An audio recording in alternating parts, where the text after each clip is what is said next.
에베소서 3장 14절의 말씀부터 보니까 14절에 이렇게 돼 있죠. 이러므로 내가 하늘과 땅에 있는 각 족속에게 이름을 주신 아버지 앞에 무릎을 꿇고 비노니 그의 영광의 풍성함을 따라 그의 성령으로 말미암아 너희 속사람을 능력으로 강건하게 하시오며 믿음으로 말미암아 그리스도께서 너희 마음에 계시게 하시었고 너희가 사랑 가운데서 뿌리가 박히고 터가 굳어져서 능히 모든 성도와 함께 지식에 넘치는 그리스도의 사랑을 알고 그 너비와 깊이와 높이와 깊이가 어떠함을 깨달아 하나님의 모든 충만하신 것으로 너희에게 충만하게 하시기를 구하노라 그랬습니다. 오늘은 전도자의 눈입니다. 지교의 메시지 때도 조금 말씀을 드렸는데 같이 연결을 해서 이해를 하면 좋을 것 같습니다. 서론에 조금 우리가 봐야 될 것이 뭐냐면 우리가 눈 이라고 했었을 때 우리가 보기 때문에 보는 게 아닙니다. 아는 만큼 봅니다. 그죠? 우리가 휴대폰을 다 가지고 있죠. 근데 휴대폰을 기능과 내용과 이걸 아는 사람 아는 것만큼 봅니다. 그렇죠? 뭐 요새는 뭐 제가 뭐 그리 관심을 가지고 이렇게 하지는 않습니다만은 한때 제가 뭐 아이폰 이거에 되게 관심을 가져가지고 기능을 잘 알았어요. 그래가지고 제 예전에 부교육자 때는 별명이 아이폰 총재였습니다. 그 정도로 아이폰을 잘 알았어요.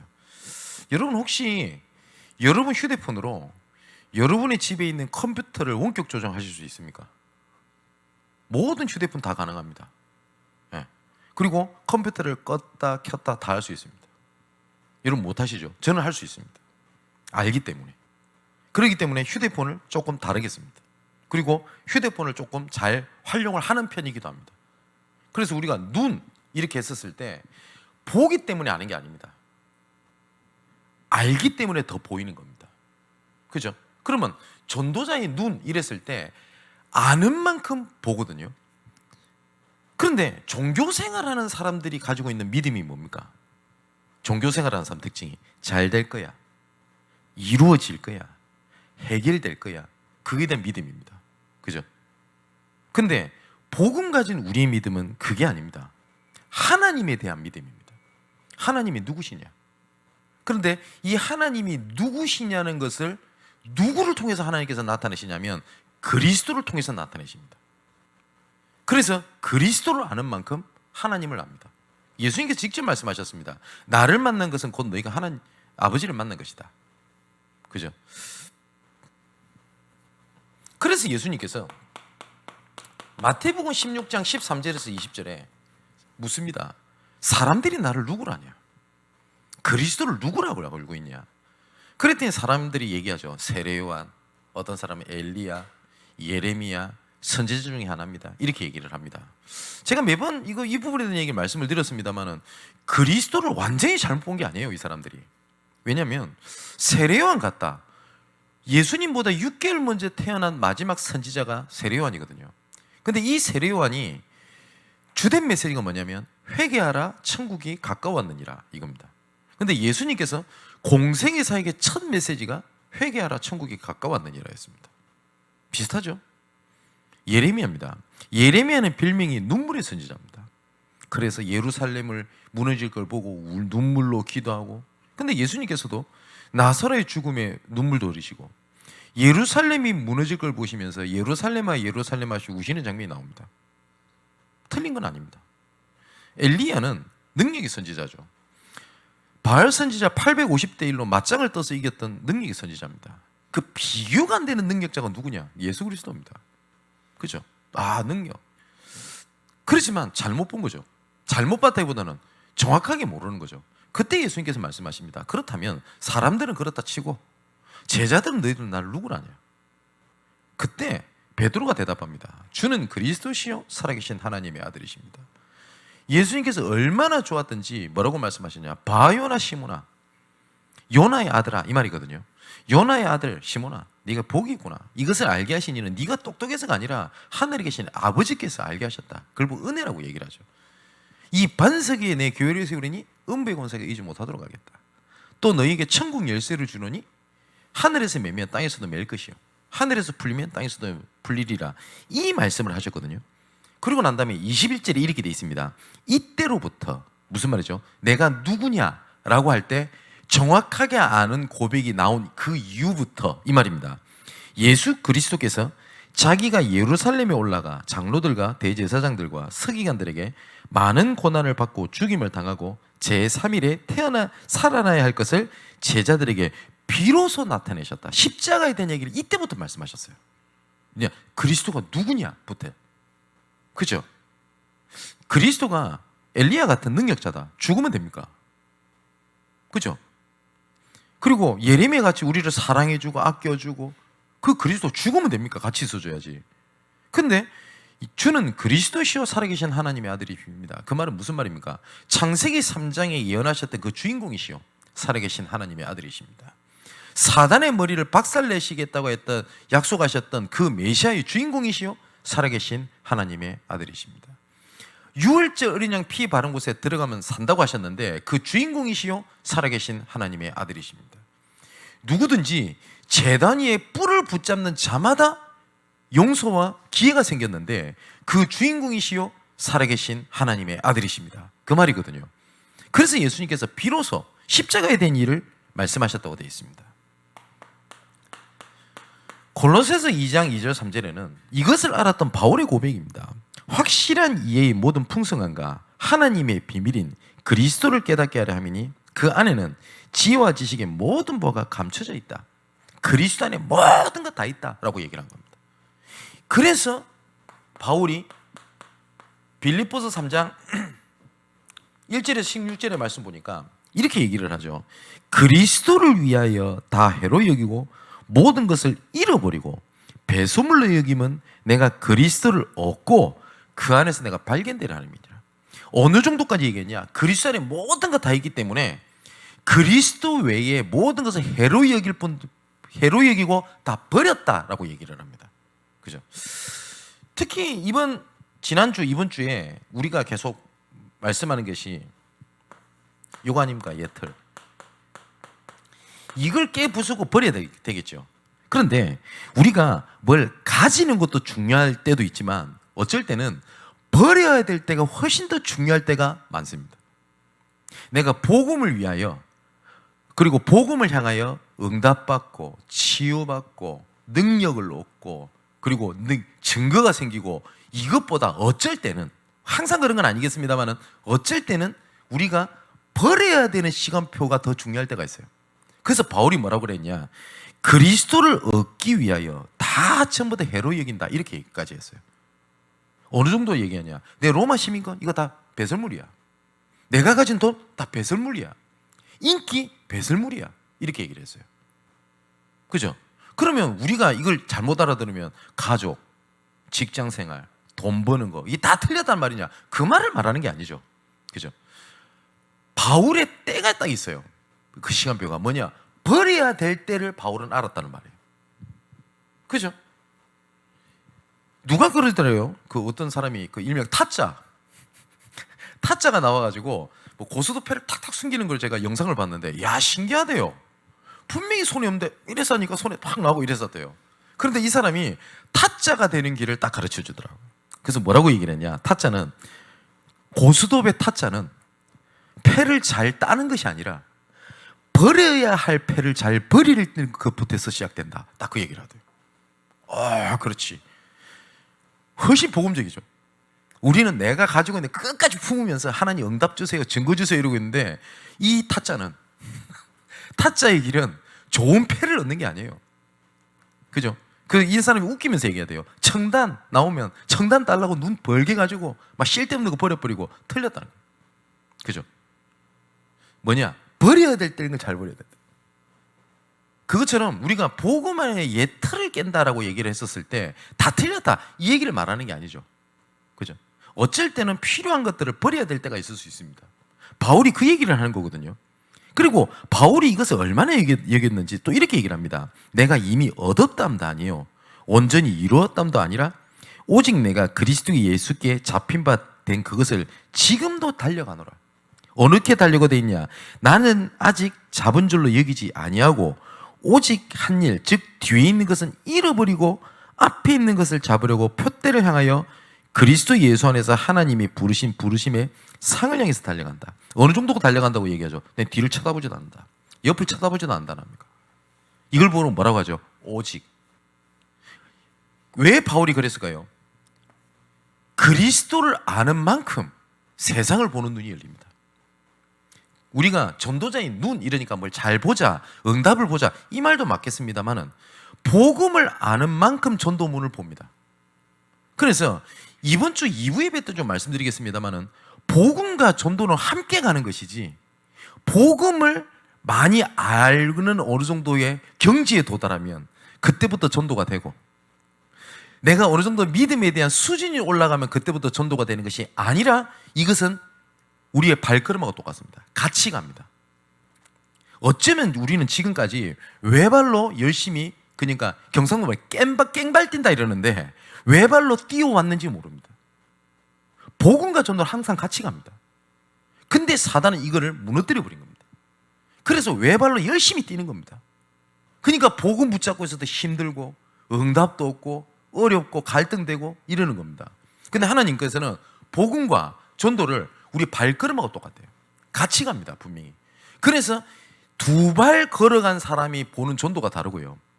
1km를 걸어간 사람이 전도가 달라요. 그러면 누가 맞냐? 둘 다 맞아요. 그 시간표에 맞는. 그래서 이걸 두고 제가 예전에 전도학교 때 어떤 표현을 썼냐? 전도자다운 성령인도를 안 합니까? 자, 그리스도가 누구냐? 하나님이 누구냐? 그게 우리의 믿음입니다. 자, 그렇다면 본론입니다. 우리 전도자가 봐야 될 것이 뭡니까? 오늘 본문에 보니까 이렇게 돼 있죠. 2절을 보면 에베소 3장 2절을 보면 너희를 위하여 내게 주신 하나님의 은혜의 경륜 이렇게 돼 있습니다. 이 경륜이라는 단어가 조금 어려운 단어인데 이거 쉽게 말하면요. 하나님께서 구원을 이루기 위하여 조직적으로 운행하시는 것 이런 뜻입니다. 하나님께서는 모든 것을 구원이라고 하는 계획대로 모든 사건을 움직입니다. 하나님이. 이건 제 얘기가 아닙니다. 성경의 얘기입니다. 자, 그럼 성경을 좀 보겠습니다. 에베소서 1장 3절에서 14절에 바울이 고백입니다. 뭐라고 고백하냐? 창세전에 우리를 택하사 거룩하고 흠이 없게 하시려고 우리를 예정해서 하나님의 자녀로 불렀다. 여기 보면은 거룩하고 흠이 없게 하시려고. 이 말은 우리의 윤리 도덕을 얘기하는 게 아닙니다. 그죠? 어떤 누구라도 행위로 하나님 앞에 의롭다 칭함을 받을 자는 단 한 명이 없습니다. 그 고백을 했던 바울이 거룩하고 흠이 우리의 무능 그리고 우리의 부족함 범죄함 그걸 얘기하는 게 아니에요. 그 다음 얘기가 나옵니다. 왜냐? 그 은혜의 영광을 찬송하게 하려는 것으로 모든 죄와 총명을 우리에게 넘치게 하사 그의 뜻의 비밀을 우리에게 알리시고 때가 찬 경륜을 위하여 예정하신 것이다. 뭐라고 되어 있냐? 하나님의 뜻의 비밀을 우리에게 알리시고 그리고 난 다음에 이 구원 계획을 위하여 예정하시고 우리를 불렀다. 에베소서 이렇게 되어 있습니다. 근데 이 구원 계획이 얼마만큼 완전하냐? 모든 것이 하늘에 있는 것이나 땅에 있는 것이나 다 그리스도 안에서 통일되려 하려 함이니라. 하나님의 계획이. 그래서 이것을 위하여 모든 일을 그의 뜻대로 하나님의 뜻대로 결정하시는 이의 계획을 따라 뭐예요? 하나님의 뜻대로 하는 계획을 따라 예정을 입었다고 되어 있어요. 우리를. 여기서 중요한 게 우리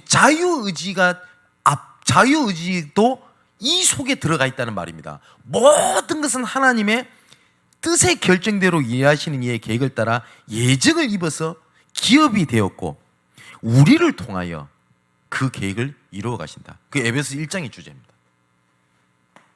그래서 에베소서 2장에 구원 현장에 대한 얘기를 하죠. 허물과 죄로 죽었던 너희를 살리셨다.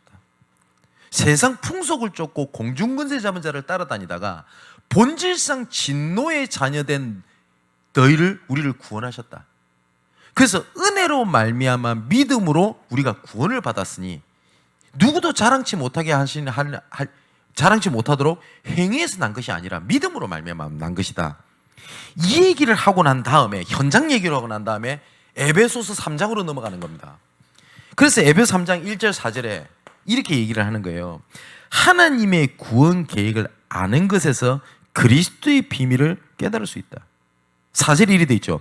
그것은, 보세요, 2절부터 읽어볼게요. 너희를 위하여 내게 주신 하나님의 은혜의 경륜을 너희가 들었을 것이다. 하나님의 계획을.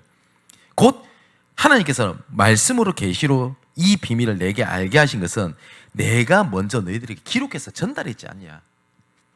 그것을 읽고 알면 내가 그리스도의 비밀을 깨달은 것을 너희가 알 수 있겠다. 맞죠?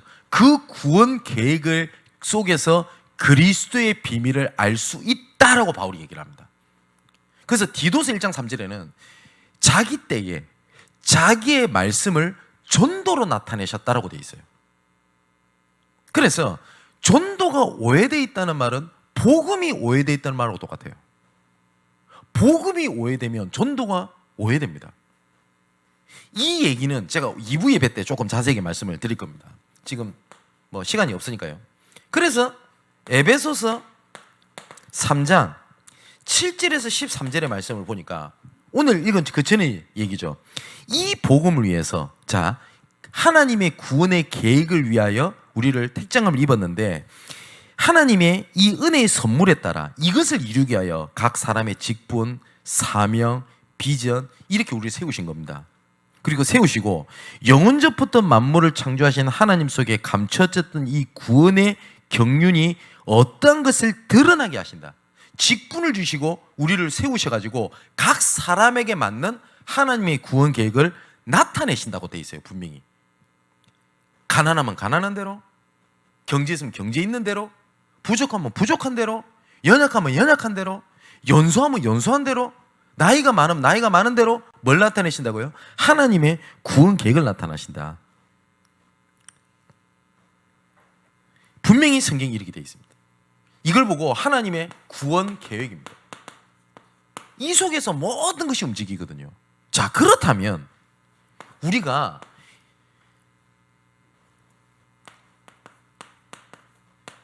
영적인 사실을 보는, 영적인 눈을 본다는 말이 무슨 말입니까? 뭘 특별한 걸 뭐 본단 말입니까? 아, 저 사람을 딱 봤더니 저 사람 미래가 보인다, 이 눈을 얘기하나요? 아니죠. 그건 영안이 뜨인 게 아닙니다. 그거는요, 사단의 장난입니다. 어떤 목사님들은 뭐 신령한 뭐 목사님이라 해서 했었는데 뭐 실제로 있었던 일입니다. 현장에서 뭐 그 어떤 목사님이 뭐 새 가족을 데리고 가면 이 사람에 대한 평가를 해요. 아, 니는 뭐가 어떻고 옛날에 어떤 문제가 있었고 뭐 니는 이런 죄가 있고 저런 죄가 있었고. 그 신령한 것 같습니까? 아닙니다. 성경이 무조건 우리의 기준인데 에베소서 4장에 이렇게 되어 있습니다. 재판자와 판단자는 하나님이시니 누구 간데 너희가 사람을 판단하냐. 사람을 판단하고 할 수 있는 기준을 하나님께서 우리에게 주시지 않았어요. 성경이 아니라면 절대 아니에요. 그래서 칼빈이 뭐라고 그랬냐, 말씀이 가라는 데까지 가고 말씀이 서라는 데 쓰고 말씀이 말하는 거에서 말하고 말씀이 말하지 않는 부분 말 안 하는 게 맞다. 이제 저는 그 말이 맞습니다. 말씀이 이렇게 돼 있어도 실제는 다르다? 틀렸어요. 그죠? 그래서 저는 그렇게 능력 있고 뭐 그게 영안이 뜨였다고 목사님한테 당당하게 말할 수 있습니다. 하나님 주신데 그 능력 아닙니다. 무속인 가면은 왜 이제 왔어? 네가 지난날에 여름에 한 일을 내가 알고 있다. 그건 뭐가 달라요? 그 무속신앙 아닙니까? 그죠? 그걸 영적인 눈이라고 하지 않습니다. 보세요. 자, 우리 말씀대로 봅시다. 하나님의 구원 계획에 대한 얘기를 쫙 해요, 바울이. 그러고 난 다음에 뭘 얘기를 하냐? 에베소서 3장 14절에서 16절에 이렇게 얘기를 합니다. 14절에 이렇게 돼 있죠. 오늘 읽었죠. 그러므로 구원의 계획을 따라 하나님이 너를 이렇게 부르심으로, 이 말이죠. 내가 하늘과 땅에 있는 각 족속에게 이름을 주신 아버지께 무릎 꿇고 비나니 그의 영광의 풍성함을 따라 성령으로 말미암아 너희 속사람을 능력으로 강건하게 하시오며. 왜 하나님께서 속사람으로 강건하게 하신다고요? 이 일을 위하여요. 이 일을 위해서. 자, 그렇다면 내가 진짜 복음 속에 있다, 하나님께서 응답하실 수밖에 없어요. 이 구원 계획을 위하여 내가 이 속에 있다. 여기 분명히 돼 있죠. 내가 속 사람으로 어디 갔노? 속 사람으로 하나님께서 능력으로 강건하게 하신다라고 돼 있지 않습니까? 그죠? 어느 정도까지 하나님께서는 완벽하게 하셨냐?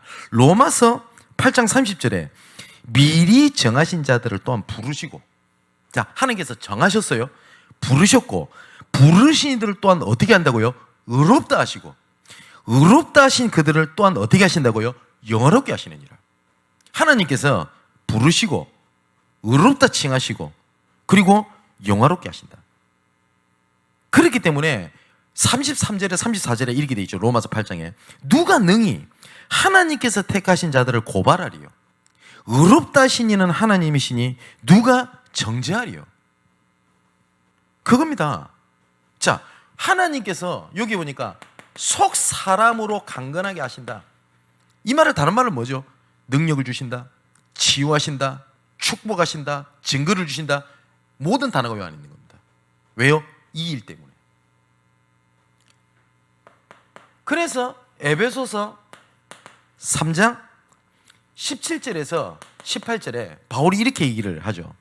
믿음으로 말미암아 그리스도께서 너희 마음에 계시었고 너희가 사랑 가운데서 뿌리가 박히고 터가 굳어져서 능히 모든 성도와 함께 넘치는 그리스도의 사랑을 알기 원한다. 여기 보면 뿌리 내려야 될 것에 대한 얘기를 하죠. 그럼 무엇에 뿌리 내려야 될 건지는 앞에서 얘기 싹 다 한 겁니다. 이해되십니까? 그래서 2부 때 말씀을 드릴 건데 복음과 전도는 같이 갑니다. 근데 지금까지 우리가 어쩌면 외발로 뛰어온 거예요, 인생을. 그러니까 힘든 겁니다. 그죠? 제가 오른발도 기부술 해보고 왼발도 기부술 해봤어요. 다쳐가지고. 여러분 목발 짚는 게 쉬운 것처럼 보이죠?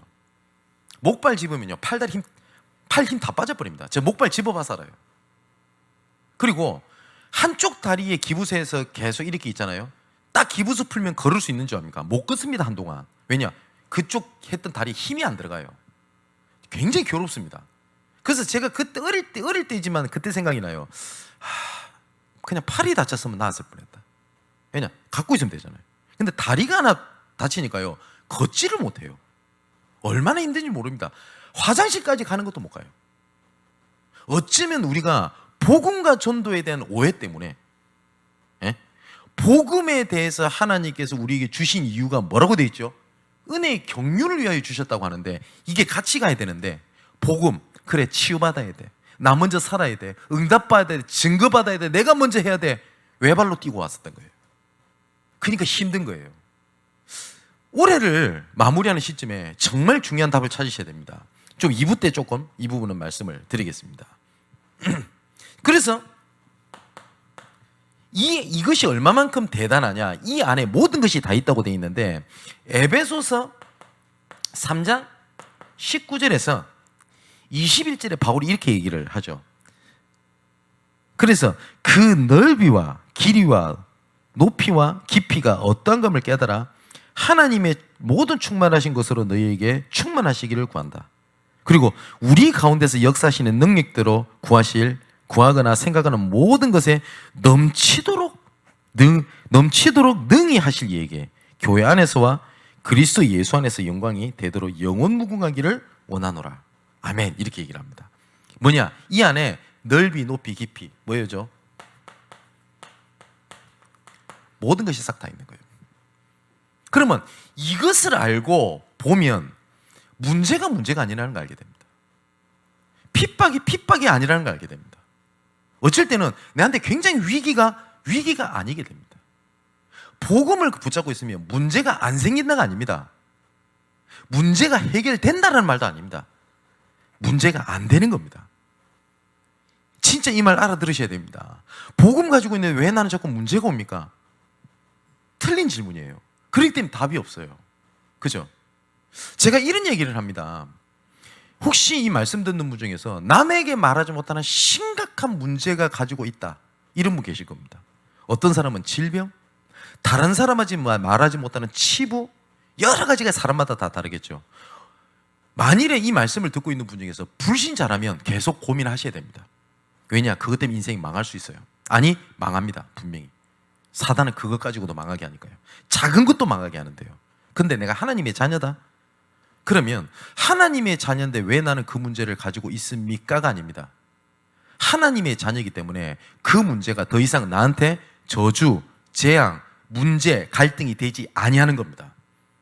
그래서 혹시 불치병을 가지고 있는 분도 이미 건약 딱 잡아야 돼요. 뭐냐? 내가 이 불치병으로 말미암아 지금까지 불신자 가운데 있었을지라도 내가 하나님의 자녀가 됐고 그리스도를 영접하는 그 순간 이 질병은, 이 불치병은 나를 망하게 하는 것이 아니기 때문에 이미 나는 치유받은 신분이다. 그게 중요합니다. 무슨 말인지 아시겠죠? 하나님께서 이 계획을 가지고 일을 진행해 가십니다. 이래 놓으면 세 번째로 딱 보이는 게 있습니다. 이런 얘기를 많이 합니다. 왜 하나님은 변태같이 진짜 이렇게 질문 얘기하는 분 봤어요. 변태같이 꼭 그런 식으로 해야 됩니까?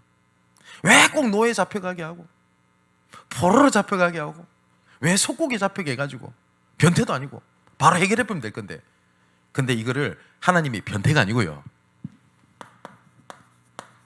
하나님의 반대 전략입니다.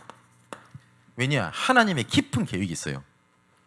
자, 예수님께서 하셨던 것들을 조금 봅시다. 뭐 여러 군데가 있겠지만 누가복음 9장에 예수님께서 살벌한 얘기를 하십니다. 23절에서 25절에 뭐라고 말씀하시니? 23절에는 자기를 부인하고 자기 십자가를 지고 따르라. 우리가 어떤 문제가 있으면 그걸 보고 자기 십자가, 내 십자가지 이런 표현 많이 하잖아요. 근데 어디에 대해서는 그 내려놔라는데 하나님께서는 네 자신을 부인하고 그 십자가를 지고 따라오래요. 우리는 어떻게 생각합니까? 아니, 내 십자가 벗어놓고 좀 편안해지고 자유한 상태에서 내가 헌신해야 될 거 아닙니까? 이런 얘기 많이 합니다. 올해 내년에 특히 직분자를 임명하게 되겠죠. 그럼 꼭 이런 얘기 나옵니다. 목사님, 내 지금 상황이 내 십자가가 지금 무거웠어. 그럽니다. 근데 예수님께서는 반대로 얘기하셨어요. 자기를 부인하고 자기 십자가를 지고 따르라. 23절에. 24절에는 또 더 무시한 얘기 하십니다. 이해가 안 되는. 잃고자 하는 자는 얻을 것이요 얻고자 하는 자는 잃을 것이니라. 우리 딱 반대로 얘기하십니다. 또 25절에 이렇게 합니다. 천하를 얻고도 목숨을 잃으면 무엇이 유익하리요? 근데 우리는 반대로 얘기하잖아요. 나 이것만 되면 죽어도 여한이 없다면서. 그잖아요. 예수님께서 딱 반대를 얘기를 하세요. 그럼 뭐든지 반대로 보면 된다는 말이 아닙니다. 어쩌면 우리가 사면초가 같이 딱 꽉 막힐 때가 있을 거 아닙니까? 그죠? 완전히 막혔다. 나는 소망이 없다. 빛이 없다. 어디든지 없다. 그때 봐야 될 것이 뭐냐? 반대 전략입니다. 그래서 복음 안에 넓이, 높이, 깊이라고 얘기를 했거든요. 그죠? 근데 이것을 우리가 어떻게 봅니까? 막혀 있는데. 그죠? 그래서 그리스도를 아는 만큼 우리의 눈이 열리는 겁니다. 아는 만큼. 본다고 아는 게 아니에요. 우리가 응답받았다, 증거받았다, 하나님의 기적을 체험했다는 변할 것 같죠? 내 기준이 기적이에요. 개미가 길거리 이렇게 일렬로 밥알을 메고 갑니다. 밥알 하나에 개미 한 마리가 붙는 게 아니거든요. 여러 마리가 붙습니다. 끙끙 메고 갑니다. 그래서 어떤 애기가 밥 한 숟갈 턱 떠가지고 툭 갖다 놨어요. 그럼 개미가 뭐라고 하죠? 기적이 있다 이러잖아요. 개미한테 기적입니다. 우리한테는요, 밥 한 숟갈 버려야 되는 건데 우리가 딱 그렇게 봐요. 그죠? 근데 알면은 달라요. 그죠? 요단강을 가르치는 하나님의 능력을 알았던 사람에게, 그죠? 홍해를 가르치는 하나님의 능력을 알았던 여호수아는 요단강이 문제가 되지 않았어요. 맞죠? 하나님의 진짜 능력을 알았던 사람에게는 그 문제 아니라는 거 압니다. 근데 하나님의 능력을 몰라버리면 문제 올 때마다 흔들려야 돼요. 그럼 우리가 이걸 어떻게 봅니까? 넓이, 높이, 깊이를. 우리가 본략에서 보는 게 아니에요. 어디서 하는 거냐? 복음 안에서. 그리스도가 누군지 안에서. 더 정확하게는 하나님께서 함께 하시는 것 속에서 우리가 보이는 거예요. 그죠? 제가 몇 번 말씀 안 드렸습니까? 저 필리핀에 가면 성 어거스틴 성당이라고 있어요. 한 500년 넘은 성당이에요. 커요. 그 박물관처럼 해놨거든. 제가 처음으로 거기를 한번 구경을 하고 본 겁니다. 근데 하필이면 그때 어디 한국에서 어떤 미술 전공하는 어떤 여자 랩런트 애랑 같이 갔어요. 그리 갔는데 저는 미술 모릅니다. 만화는 조금 끄적거리 그려봤지 뭐 색감 이런 거 압니까? 모르거든요. 저는 가서 놀랐어요. 와, 크구나. 그런데 이 옆에 있는 애는요, 와, 크네, 대단하네 이러고 앉아 있는데 옆에 있는 여자 랩런트 뭐라고 하는지 압니까?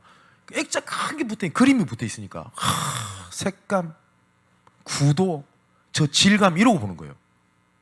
나는 그게 전혀 안 보이는데 저는 오히려 뭐가 보이냐? 와, 딱 액자 크네. 저 누가 그랬을까? 이렇게 쳐다보는데 이 사람 색감, 구도 보세요. 본다고 하는 게 아니에요. 근데 내가 보려고 하는 게 아니라니까요. 그래서 묻는 겁니다. 나를 누구라 하냐?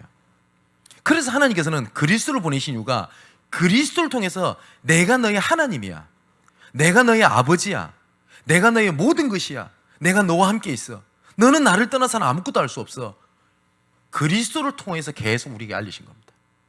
그래서 말씀을 우리가 딴 거 얘기하면 안 돼요. 그리스도만 얘기하는 이유가 그겁니다. 왜 그러냐? 하나님의 구원 계획을 우리가 알리시는 거예요. 그 알리시는 것 속에 우리의 눈이 이렇게 바뀌는 겁니다. 사면초가 속에 딱 됐던 것들이 전부 다 이제 뭐가 일어나냐? 성경 딱 보십시오. 반드시 제자가 있었어요. 어떤 사면초가죠? 예수 믿는 사람이 이제 모이면 죽습니다. 그죠? 근데 마가다락방에 모인 겁니다. 마가다락방에 모였는데 그때 어떤 일이 벌어집니까? 15개국의 전도의 문과 제자가 있다는 걸 다 보게 됩니다. 초대교회 사람들이 마가다락방에서 오직 기도에 힘썼다는 말은 믿음도 맞지만 현실도 그랬어요. 딴 데 갈 데가 없어요. 갈 수도 없고 할 수 있는 게 아무것도 없어요. 자, 보세요. 초대교회가 뭐든지 할 수 있는 게 없다니까요. 아마 여러분 이럴 때가 있을 겁니다. 나는 아무것도 할 수 있는 게 없어. 그죠? 아무것도 할 수 있는 게 없어. 근데 내가 그 오직 속으로 들어갈 기회고 함께 할 수 있는 제자를 반드시 하나님이 예비해놨어요. 사도행전 4장 1절 4절에도 보니까 제사장과 성전 맡은 자 사두개인이 그들을 잡음에 날이 저물었으므로 이틀날까지 가두었으나 말씀을 들은 사람 중에 믿는 자가 많으니 남자의 수가 5,000원이나 되었더라. 자, 사도행전 9장 1절 43절에 보니까 어느 정도까지 이제는 70인 제자들 흩어져 가지고 핍박을 당하고 사면초가 있냐? 아무것도 할 수 있는 게 없었어요. 그때 하나님이 누구를 꺾었죠? 핍박자 사울을 꺾어버린 겁니다. 그래서 아나니에게 말씀하신 겁니다. 너는 집가로 가라. 사울이라는 자가 있는데 그가 기도하는 중이다. 바울이 식음을 전폐하고 기도하고 있었다고 되어 있거든요. 어떻게 이런 일이 있을 수 있습니까? 그죠? 불신자는 뭐라는 자입니까? 하늘이 무너져도 솟아나는 구멍이 있다는 합니까? 그래도 완전히 맞는 말도 아닌데 그 소망 갖고 힘냅니다. 근데 하나님의 자녀가 나 핍박받았어, 상처받았어, 이제 할 수 있는 게 없어, 나 교회 떠나야 되나, 이제 어디 답이 있지? 불신자보다 못한 생각 아닙니까? 자, 제가 신학생 시절 때 정말 사면초가 같은 때가 있었어요. 집안은 문제가 다 들이닥쳤지. 그래서 저는 집이랑 완전히 단절이 됐었어요. 가족이랑. 그런 가운데 신학교를 갔네. 제가 우리 지금 RTS죠. 6기 입학을 했네. 2002년도에. 학비가 있습니까? 부교육자 생활을 하려고 하니 아무도 저를 불러주는 데가 없고 써주는 데가 없어요. 어느 정도까지 사면초가 있냐? 그때 제 아버지가 어느 정도까지 악하게 하셨냐면 어디 교회에서 부교육자를 가려고 하잖아요. 전화를 해요. 얘 안 된다고. 아버지가, 친아버지가 아무것도 할 게 없어요. 그러니까 학교 가도 학교가 힘도 안 나요. 학비가 어디 있습니까? 집이 그렇게 틀어져 있는데 제가 돈이 있나요? 아무것도 없는데. 도와줄 사람 있나요? 아무도 없어요. 빌려줄 사람 있나? 아무도 없어요. 그때 사면초가 같을 때 그때 전도자를 유목사님 통해 가지고 말씀을 하나 딱 받은 게 있습니다. 그때 개강 메시지였어요. 그게 제 목양실에도 걸려있지 않습니까? 세계적 캠프 군단. 그때 왜 하나님 은혜죠. 그때 전도 캠프라는 단어가 제 가슴 속에 들어왔어요. 그게 가장 어쩌면 신학생 가장 어려운 사면초가 시절 때 하나님 주신 영원한 답이었어요. 자, 또 보십시오. 여러분 중에 핍박받는 사람이 있을 겁니다. 지역이든 가정이든. 이때마다 하나님의 진짜 뜻이 성취되는 때가 되게 많습니다.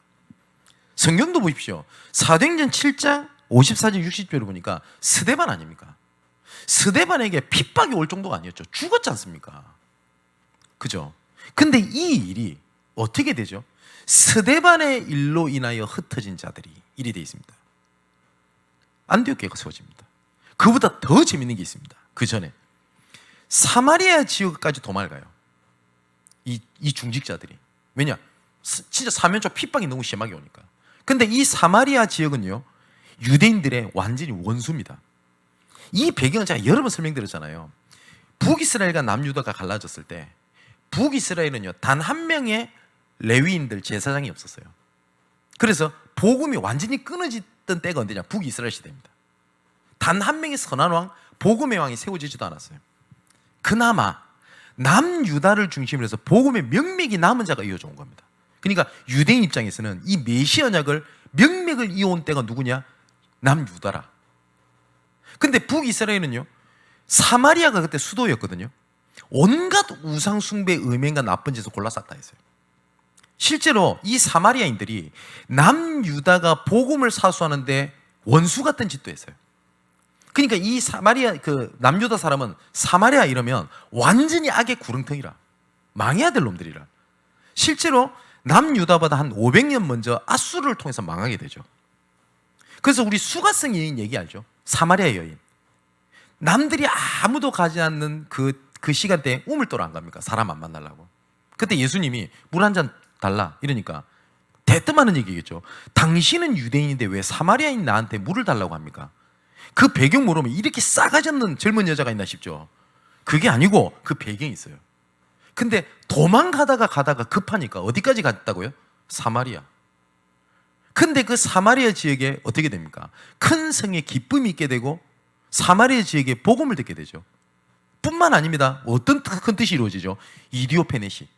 이디오피아라는 나라에 국고를 맡은 장관 같은, 그러니까 재무부 장관 같은 사람이죠. 이 사람이 지나가다가 그리스도를 만나게 됩니다. 그래서 아무도 가지 않는 지역을 통해서 생각지도 못했던 아프리카 지역까지도 하나님께서 복음 들고 하는 하나님 큰 뜻이 이루어져요. 그럼 가만히 생각해보면 모든 그때 당시에 핍박을 받았던 초대교회 모든 사람들이 이걸 알았을까? 이 상황을. 이게 이디오피아까지 하나님 그렇게 하셨구나. 몰랐을 가능성이 커요. 왜냐하면 지금처럼 휴대폰이 있는 것이 아니니까. 근데 하나님의 계획은 완전하게 이루어졌습니다. 혹시 복음 때문에 핍박을 받는 여러분들 낙심하지 마시기를 주님의 이름으로 축원을 드립니다. 자, 사도행전 19장 8절에서 20절에도 보니까요, 오히려 복음을 전하는데 핍박하는 사람이 생기지 않습니까? 그래서 제자들을 따로 세워요. 그랬더니 어떤 일이 벌어지게 되죠? 에베소 지역에 말 그대로 난리가 나버립니다. 오히려 핍박이 하나님의 큰 뜻을 이뤘어요. 사도행전 28장 30절 31절에도 바울이 감옥에 가 있는데 뭐라고 돼 있냐? 바울이 온 이태를 자기 셋집에 머물면서 자기에 오는 사람을 다 영접하고 하나님의 나라를 전파하며 주 예수 그리스도에 가는 것을 담대하게 거침없이 가르치더라. 자, 핍박이 왔다? 하나님 큰 뜻을 이루는 겁니다. 자, 하나님의 반대 전략 보십시오. 이런 고백 많이 듣습니다. 내 같은 사람이 어떻게 세계복음 합니까? 나는 그런 사람이 아니에요. 나는 그럴 자격도 없고 그런 능력도 없고 아무것도 없습니다. 근데 하나님의 방법은요, 연약한 자를 들어 강한 자를 하나님께서 부끄럽게 하셨습니다. 시대마다. 그래서 특히 고린도전서 1장 18절 31절을 보십시오. 하나님의 부르심을 받은 자들을 한번 봐라. 강한 자가 있냐? 능력 있는 자가 있냐? 없지 않냐? 근데 이게 하나님이 왜 반대 전략인지 압니까? 교회가 우습게 보이는 거예요. 이때 당시에 바리새인들이 교회 우습게 봤습니다. 바리새인들은 능력 있지, 배경 있지, 그죠? 그런데 숫자 얼마 없지, 거짓되지, 무능하지, 노예들 잡혀 있지. 근데 희한하죠. 하나님의 반대 전략, 이 연약한 자를 들어 강한 자를 하나님 부끄럽게 하셨습니다. 자, 어쩌면 우리 양목교회가 세계복음하자, 내년에 특히 영원히 지속할 정복의 시스템을 만들자, 현실 사실로 보면 이건 뜬구름 잡처럼 얘기 좀 들리시죠? 어떻게 들리십니까? 아마 우리 장로님들, 우리 처음부터 저랑 함께 하셨던 분 아시겠죠? 세계복음 할 거다. 이게 어떻게 들리셨습니까? 지금 당장 교회 우리 예배 장소가 없는데요. 당장 교회 월세 낼 돈도 없는데 같이 모여서 할 수 있는 게 없고, 그때 당시에 우리 교회에 뭐 산업인이 있냐? 없어요. 다 문제 어려움 속에 다 있어요. 근데 하나님은 지금까지 이루어 오셨고 이루고 계시고 이루어 가시게 될 겁니다. 왜냐? 연약한 자를 들어 강한 자를 부끄럽게 하시니까.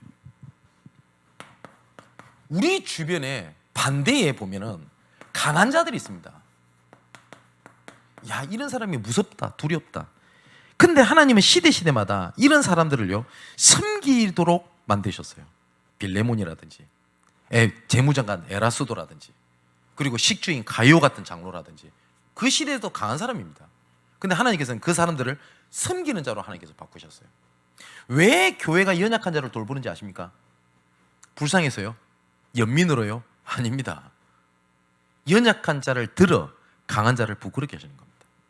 제가 간혹 가다가 사역을 하면서 이런 표현을 할 때가 있을 겁니다. 내가 전도자의 자존심을 걸고 저 사람 내가 살려내겠다고.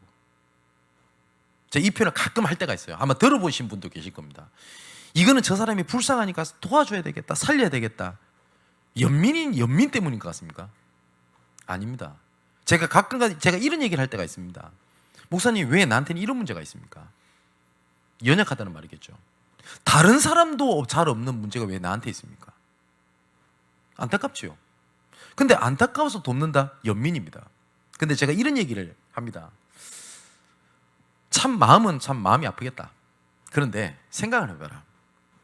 어쩌면 아무도 가지지 못한 문제를 내가 가지고 있다는 말은 반대로 보면 하나님의 유일성이다. 다른 사람이 보지 못한 하나님의 유일성을 볼 수 있는 절호의 기회다. 맞죠? 목사님, 저는 왜 나한테 이런 시대 문제가 내한테 왔습니까? 그렇다면 시대의 응답이 있다는 거지 왜 나만이 아니에요? 그게 전도자의 눈입니다.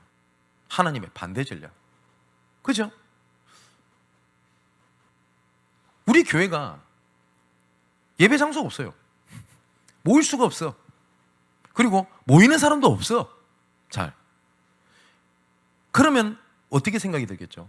제가 반대 것을 못 보면 교회 예배 장소 찾아야 되고, 혹시 누가 도와줄까 기웃거려야 되고, 도와주십시오 하고서 여기저기 공문 보내고 해야 되고 그래야 되겠죠. 아닙니다. 모일 데가 없으면 가면 돼요. 그렇지 않습니까? 제가 예배 장소가 없을 때도 바빴어요. 돌아다닌다고. 그 역마살 시킨 것처럼 돌아다니는 겁니다. 왜냐? 복음 전할 장소는 많아요, 현장에. 그리고 저는 예배 장소를 주십시오라는 기도를 그렇게 하지 않았습니다. 그때 당시에도. 나는 이렇게 빌려서 그냥 조금 있어도 된다, 상관없다고 생각했어요. 정말입니다, 이게 하나님 앞에. 근데 하나님 주셨어요. 그럼 하면 되지. 목사님, 어떤 분 그러더라고요. 목사님, 뭐 이번에 뭐 교회를 더 확장하면 뭐 탁구장을 밀어가지고. 저는 뭐 알겠다, 뭐 아멘 합니다만은 뭐 속으로 그렇게 기도 안 합니다.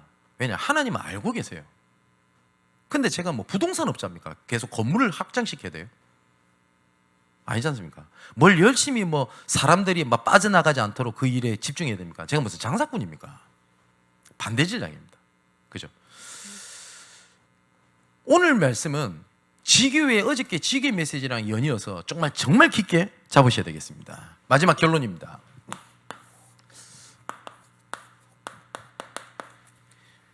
예틀을 깨는 하나님의 방법입니다. 함께입니다. 그게 무슨 말이냐? 노예에 잡혀 있었구나가 아니라 노예에 있도록 있으면서 함께 하셨던 하나님의 계획, 이러면요 노예로 있었던 그것들이 없어져야 된다, 필요 없다가 아니라 그 안에 새 틀이 딱 보여요. 나는 무능합니다.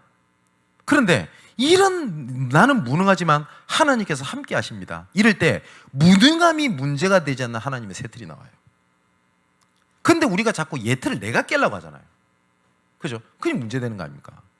그래서 뭐 한때 막 예틀 깨라 이러니까 다 때려 뽑아버려. 중재 다 필요 없고 막 이래. 그래서 뭐 새롭게 만들어서 샀더라고요. 열심히 하대요. 근데 한번 물어봅시다. 그래 만들었다 칩시다. 1년 뒤면 그것도 예틀이라, 시간 지나면. 그러면 시간 지난 거 다 때려 부수란 말이 아니란 말이에요. 그 말씀이 뭐냐? 함께입니다. 함께. 자, 모세가 하나님과 과거에 함께 하셨던 걸 알아챈 겁니다. 아, 출애굽의 지도자를 하나님 준비하셨던 거구나. 근데 과거에 광야에 애굽에서 상처받고 광야에 있었던 그 상처 모세는 그대로 갖고 있었어요. 단 하나가 바뀐 겁니다. 하나님께서 나와 함께. 그랬더니 뭐죠? 그게 이 출애굽을 하는 새 틀을 갖추는 하나님의 계획인 게 딱 보이잖아요. 어느 날 갑자기 막 모세가 능력이 나오고 막 눈이 밝아지고 눈에서 레이저가 나가고 장풍 쏘고 이런 게 아니잖아요. 그죠? 함께입니다. 모든 거의 답은 어디에 있냐? 하나님께서 함께 하시는 겁니다. 올바른 전도자의 눈이 열리는 여러분 되시기를 주님의 이름으로 축원을 드립니다. 기도하겠습니다. 하나님께 감사함을 드립니다. 전능하신 하나님, 그리고 완전하신 하나님, 그 하나님이 누구신지를 알리기 위하여 독생자 그리스도를 보내요. 하나님이 우리 아버지가 되시고 모든 것이 되심을 나타내신 은혜에 감사함을 드립니다. 우리를 먼저 하나님의 아는 지식 속에 들어가 계신 이유가 이 은혜의 구원 계획을 위하여 우리가 택정함을 입었으니 이것을 위하여 모든 것을 정하시고 결정하시고 일을 행하시는 하나님의 계획 속에서 만남, 문제, 교회, 업 모든 것을 보는 영적인 눈이 열려지게 하여 주옵소서. 모든 것이 끝났다고 할 때 하나님께서는 시작이라고 하시고 나는 안 된다고 할 때 하나님께서는 내가 하겠다고 말씀하셨으며 나는 상처받았다고 할 때 하나님께서는 너는 의롭다, 문제가 없다고 말씀하신 하나님, 보고만에 있는 넓이 높이 깊이를 깨달아 아는 시간 되게 하여 주옵소서. 이 모든 키가 하나님께 함께 하시는 임마누엘의 증거임을 믿습니다. 함께의 축복으로 영원한 해답을 얻게 하여 주옵소서. 살아계신 예수 그리스도의 이름으로 기도하옵나이다. 아멘.